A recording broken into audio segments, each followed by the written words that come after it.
ever felt ashamed of yourself and you don't really know why? I've worked with people who experience deep shame. I've experienced shame and I just never knew why I had that. It's just a feeling you feel and you're just ashamed. Sometimes you didn't do anything wrong. Why is it so? What makes people become ashamed of themselves? That's what I want to share today. My name is Joyce Seki. I'm your recovery therapist and emotional wellness coach. I work with people just to become themselves again and heal from things like this shame, guilt, and emotions that are tormenting their lives. I guide you to become happy, and I work virtually with clients. Remember to like and subscribe to my channel, and also share the message with everybody.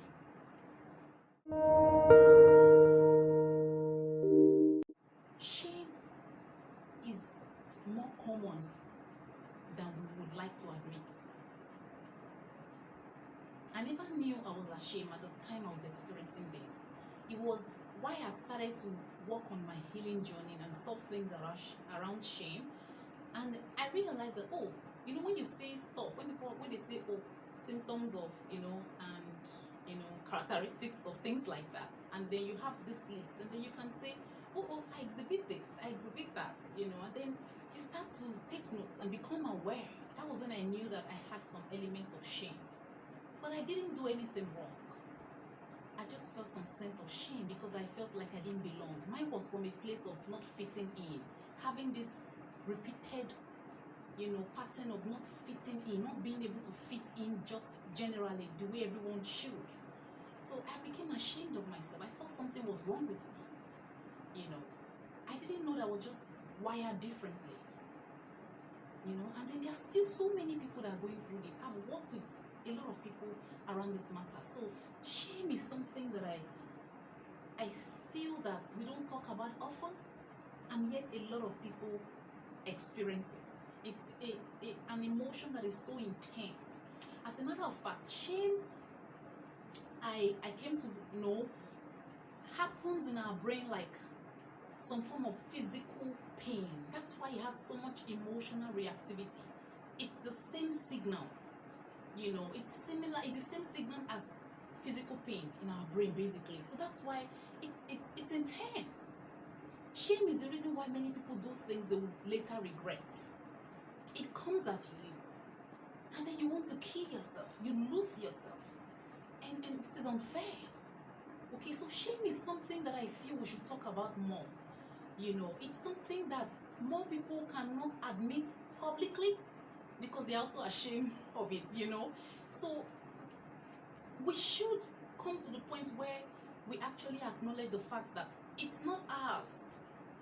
For most people that I worked with, they didn't do anything wrong. It was just things that happened, like I said in my own case. And they just start to feel ashamed. Sometimes a lot of them, they didn't fit within the family. They were being compared to, their siblings. They grew up, started to feel ashamed of themselves, that they were not like their siblings. Things like that. Little things, that we hear growing up. And then we grow up and then become ashamed of ourselves because we feel that something is wrong. We're not like everyone else. And the challenge is that we need to realize that we are all uniquely designed. And sometimes some people are just a bit more weird than maybe known, and it's okay. So and then you just develop shame from that. Yeah. So shame is actually the feeling that you are wrong, the feeling that you are flawed, the feeling that you are a mistake. Imagine that. You see how intense it is?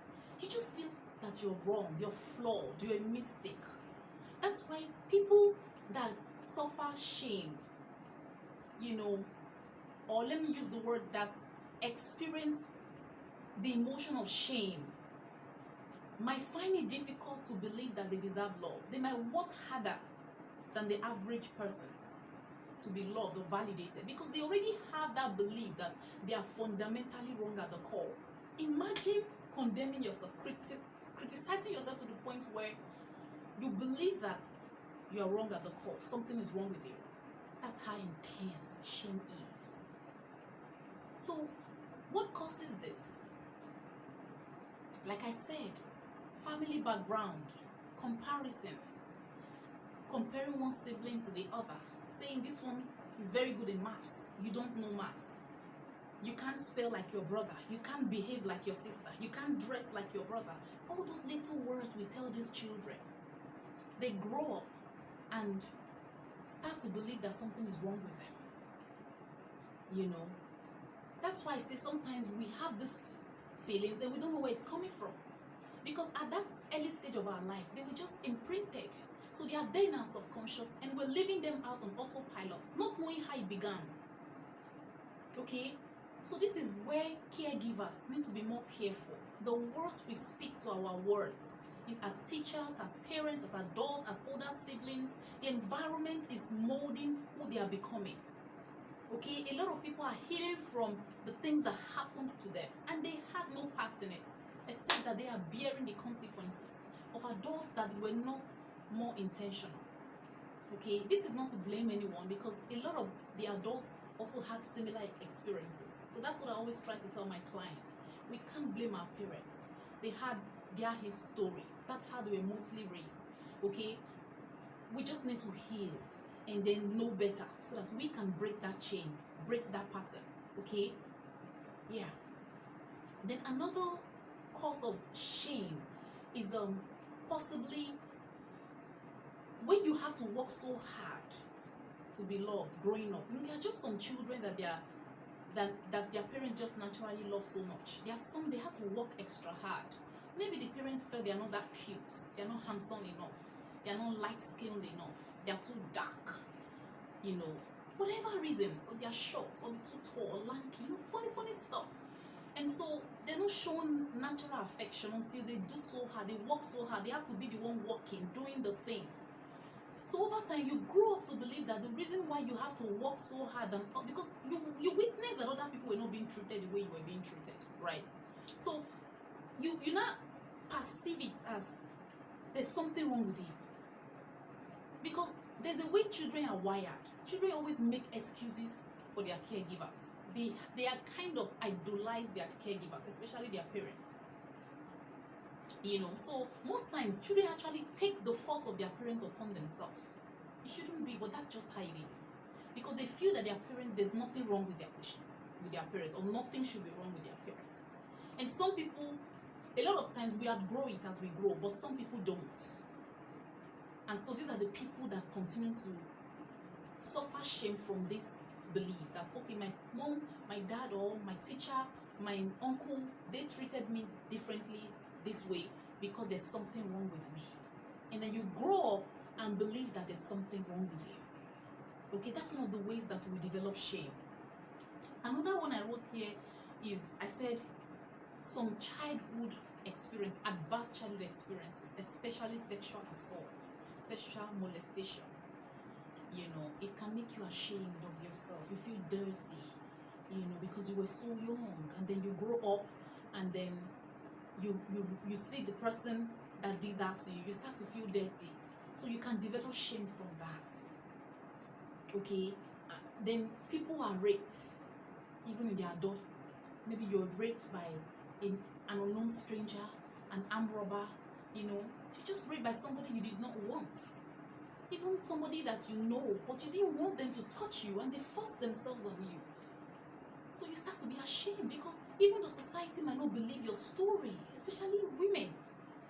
So you're afraid, and then you hold that to yourself and you're ashamed. Every time you think about it, you're ashamed that you were this degraded. Because for somebody to rape another person, you're kind of trying to take ownership of their body. You're forcefully gaining entrance into them. So you're kind of usurping a form of authority you think that you have over them. So that can make them develop shame. That you didn't have regard for them.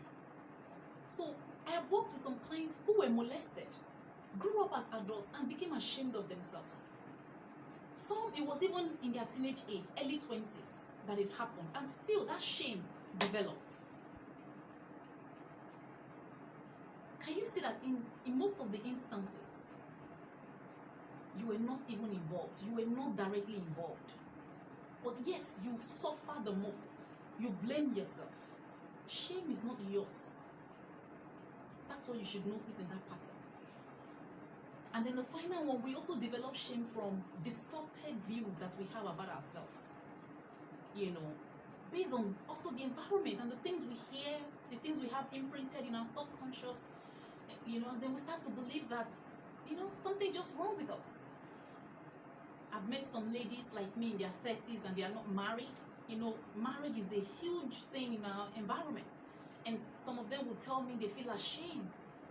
It's like they failed. How can they not be married at this age? I've met some men in their 40s share this with me. Too, they feel ashamed. Events happen to us and we feel ashamed. Some people feel like, okay, at this age, I should have been this, I should have done this, and then it didn't happen. And then they feel ashamed. They hide from their mates, they hide from known faces because they are ashamed. So we develop shames from different events and beliefs. Okay? So the first thing is recognizing that I feel ashamed. Because shame is so intense and shameful that we still hide it again shamefully, So it's something that takes a lot for us to admit. And the bad thing is that it affects every other part about ourselves. It influences how we think, the decisions we make, because it kind of makes you have a low sense of worth. When you're ashamed of yourself, when you feel that you are flawed at the core, when you believe that there's something fundamentally wrong with you, are you going to think of yourself as worthy or valuable? Very rarely. So it's a circle. It's a very bad circle that needs to be broken. But first, you must acknowledge that you are ashamed. You don't have to tell anyone. You can admit it to yourself as you're watching this now. Shame makes us hide a lot and covers up our authenticity, covers up our talents. Okay, you didn't deserve the shame. You don't even deserve it now. It's not yours. If you were abused, if you were molested, if you were wrongly treated, it's not your fault. You were a child. You needed to be guided. Even though you were making mistakes than other children, you needed to be guided, not shamed. Okay? So it's not your fault. What could you have done better at that age? That's not the you anymore. You've grown. You are no longer that child. That's what you need to know. But first, you must acknowledge that I do feel shame. I experience shame. That's where it starts from. Healing is awareness first. We have to be aware. We have to acknowledge that we need help. That's where you start from. And then when you've done that, you have to then debate and dispute these beliefs you have. Why do you think you're flawed? Everybody is flawed. Everybody has something wrong. Everybody has done something wrong. Why do you judge yourself so harshly? Because they judged you? Who is the judge anyway? So now you have to dispute what they always say, what it was they often said, that you now have taken upon you as the truth, that is now making you ashamed of yourself. Is it true? Is it your opinion of yourself? Do you believe it? You have to dispute these thoughts. You have to dispute the beliefs. Why do you think that because you're different from the crowd, because everybody goes here and you go there, that means you should be ashamed? Maybe a lot of times the crowd are not always right. Somebody just moves somewhere and every other person probably don't even know where they are going. Just follow that person. That person might just be the strongest, in the crowd. Somebody that is more decisive, whether right or wrong, the rest follow. And then you have a different intuition, you go that path. If it's not the right path, you turn. There's nothing to be ashamed about. You are wired differently. Accept that. We're all different. Billions of people on earth and billions of differences. Dispute the beliefs. Dispute what they said. Own who you are. Own your truth. Throw out the shame. If you were abused, I want you to know that it's not your fault that you were raped, and I'm sorry that it happened to you.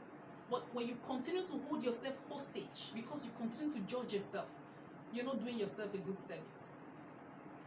The shame belongs to whoever abused you, not to you.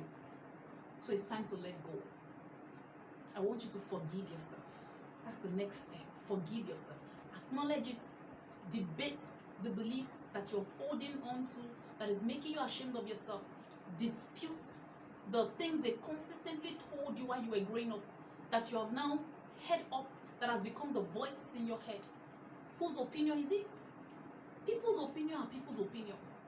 But now you personalized it and took it as the truth. And then it started to make you ashamed. It's time to throw it out. Let it be theirs. Now form the opinion of yourself. That's your job. Okay? And then forgive yourself. Forgive yourself for believing everything everyone else said, except you. Forgive yourself for, taking on this shame for so long. That was just the best you knew. Forgive your abuser. I'm not saying you do it immediately. Take your time, but let go. You don't have to connect with them to forgive them. It has happened. You are not there anymore.